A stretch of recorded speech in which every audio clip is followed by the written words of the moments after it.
Si on revient maintenant au fromage, alors est-ce que tu peux nous en dire un peu plus par rapport à l'AOP? Oui, bon ben, alors, sans rentrer dans le détail du cahier technique de l'AOP, mais il faut dire que l'AOP c'est surtout une garantie pour le client, c'est-à-dire le dernier dont on parlait tout à l'heure, lui il ne connaît rien en fromage. Donc l'information qu'il a sur le fromage AOP, il l'a par son crémier. Son crémier, il est formé, il y a des écoles, donc ils savent vraiment de quoi ils parlent. Mais ils ont quand même besoin aussi de ce que dit le grossiste. C'est pour ça que c'est important de garder cette chaîne, parce que chacun va amener son élément.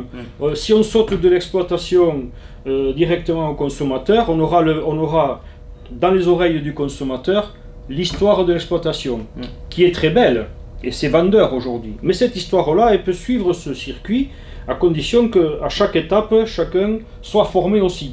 D'où l'importance de communiquer entre nous, comme on le fait aujourd'hui, et comme on l'a fait avec tes clients quand je suis venu. Voilà. Donc on transmet ce message, et quand je ne suis pas là, le professionnel, il sait le faire. Voilà, c'est ça qu'on recherche nous aussi. On ne peut pas être des producteurs et des commerçants, c'est quand même très compliqué de le faire parfaitement. Voilà. Donc cette chaîne, surtout qu'on est nombreux quand même, bon, ça fait, voilà, il faut arriver à maintenir ce double sens qui fait que ça tourne, quoi. L'électricité elle passe, voilà.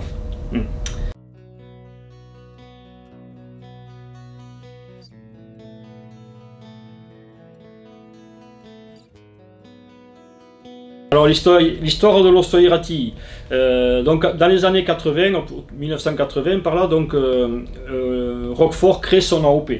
Voilà, donc ils ont leur AOP, ce qui veut dire que tout doit être produit. Je sais qu'il y a des affinages aussi particuliers, ça doit être dans des zones très déterminées. C'est le principe de l'AOP, cette fameuse garantie dont le client bénéficie au bout de la chaîne. Et malheureusement, pour Roquefort et pour nous surtout, c'est que ce fromage, il en était produit chez nous aussi, dans nos vallées béarnaises, basco-béarnaises. Et donc avec des brebis de race Laconne, qui ne sont pas des races locales, puisque les races locales chez nous, c'est la basco-béarnaise et la manèche pour la partie un peu plus du côté basque. Et ce fromage donc a disparu de chez nous, toute cette production de lait, on s'est retrouvé avec plus rien à en faire, quoi. Juste vendre le lait. Donc ça convenait plus. Donc les industriels ont mis en place l'AOP pour le fromage Osso-Iraty. Comment? Alors comment ils ont fait? Ils sont en vallée d'Osso, on avait des fromages de brebis de 6 kg. En Vallée d'Aspe, on était quand même plus orienté sur des fromages vaches-chèvres mixtes, voilà, et on l'est toujours encore un petit peu aujourd'hui. Et sur la vallée de Barretous, sur le côté basque, c'était des ardigasnas, donc ce sont des fromages de 3 kg, un peu plus haut, plus petits. Et l'industriel a dit, nous allons créer un AOP, on l'appellera Osso-Iraty, c'est-à-dire que ça ira de la vallée d'Osso jusqu'à la forêt d'Iraty. Voilà, et ça sera la zone d'appellation pour commencer. Ça a été la première. Ensuite, aujourd'hui, elle est étendue jusqu'au fond du Pays Basque. Et on va ramener ce format multiple à un format de 4,5 kg. Voilà comment est né l'Osso-Iraty. Et estampillé d'une brebis de profil. Et les fermiers, nous aussi on fait de l'Osso-Iraty, mais les fermiers, et ils sont estampillés d'une brebis de face. Ouais, c'est très important ça, voilà. C'est dommage qu'on n'a pas le... Non, j'ai pas la photo là. Mais bon, on a affaire à des pros, ils savent. Donc il faut repérer, donc effectivement, s'il y a une estampille, et donc tu as la brebis de face, c'est bien un fromage fermier. C'est fermier, donc c'est fait à la ferme par le berger avec son troupeau, et l'alimentation sur la ferme. Si c'est de profil, c'est du lait qui est récolté dans la zone d'appellation, et qui est fabriqué dans une grande marmite jusqu'à 5000 litres, et là ils vont faire l'artisanal, qu'on appellera artisanal. Voilà, l'Osso-Iraty artisanal. Alors il y a les versions pasteurisées, les versions lait cru en artisanal. En fermier, on ne trouve que du lait cru finalement. Voilà. Et aujourd'hui du bio, chez nous, les fermiers basco-béarnais. Là, en l'occurrence, c'est un jeune qui vient de débuter, non? Alors c'est un jeune qui intègre la coopérative, donc tout doucement, ça se fait, voilà, c'est pas brusque, on a le temps de se renifler, de se regarder un petit peu, si on bosse ensemble, si ça nous convient. Et, donc là, on a donc en charge la commercialisation de à peu près, je crois, 600 fromages bio qui correspondent à sa production annuelle, donc sur son exploitation. Il s'est converti au bio en début d'année, Donc ça a été ça, voilà, la production commence fin décembre, janvier, et donc c'est sa production que nous proposons, donc, qui est d'une qualité vraiment exceptionnelle. Ouais.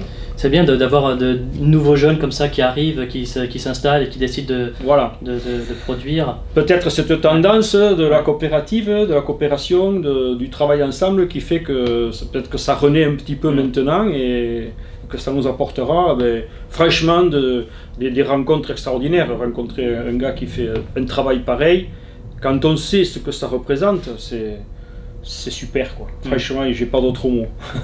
Ouais. Okay. Si tu avais un message à faire passer à nos vendeurs, aux vendeurs du carreau. Alors les vendeurs ils sont là, juste avant le crémier et avant le client. Le client, tu as vu, je suis tombé de la table, parce que je le connais pas bien. Bon, les vendeurs du carreau, alors bon, déjà c'est pas pour mettre de la crème dessus, mais ce sont des gens qui sont vraiment connaisseurs de leur métier. Ils connaissent les fromages à fond, ils savent ce qu'ils ont à vendre, ils ont du choix, ils sont à l'écoute des nouveautés quand on en a une, on est entendu. Alors nous, tout ça, ça nous plaît. Bon, maintenant j'espère qu'ils savent passer notre message. Est-ce que peut-être j'aurais besoin de parler un peu plus avec eux, parce que c'est difficile. Ils ont beaucoup de travail, ils courent à droite, à gauche, tout ça, et on a peur de les embêter un petit peu. Et pourtant, je pense que des fois, juste un mot, juste une explication, ça leur donnerait peut-être un peu plus d'intérêt, peut-être pas forcément pour vendre plus notre fromage, mais pour savoir qu'ils font un métier formidable. Et qu'il y a des richesses qu'on a à donner, nous, finalement, et que finalement, quand on n'est pas là, nos ambassadeurs, c'est eux. Voilà, et que nous, on a vraiment besoin d'eux, quoi. Ouais. Voilà. Ouais. Il y a cette notion, cette charge, en fait, à la fois de l'histoire du produit et du terroir, qui doit accompagner l'acte d'achat, en fait, qui doit accompagner le fromage jusqu'au bout de la chaîne. C'est exact. S'il manque cette histoire, ou ce terroir, on comprend pas. On comprend pas, ouais. On ne peut pas comprendre. Et on ne déclenche pas l'achat en tant que client, et il va pas comprendre pourquoi il paierait un produit 30 € alors qu'il a quelque chose qui y ressemble et qui est à 15 € à côté. Et il faut que derrière tout le message passe jusqu'au client, quoi. Voilà. Mais après, le client, il n'est pas déçu quand il goûte ça, je peux te dire que ça va, il sent qu'il y a du travail derrière aussi, quoi. Voilà, ouais, c'est super.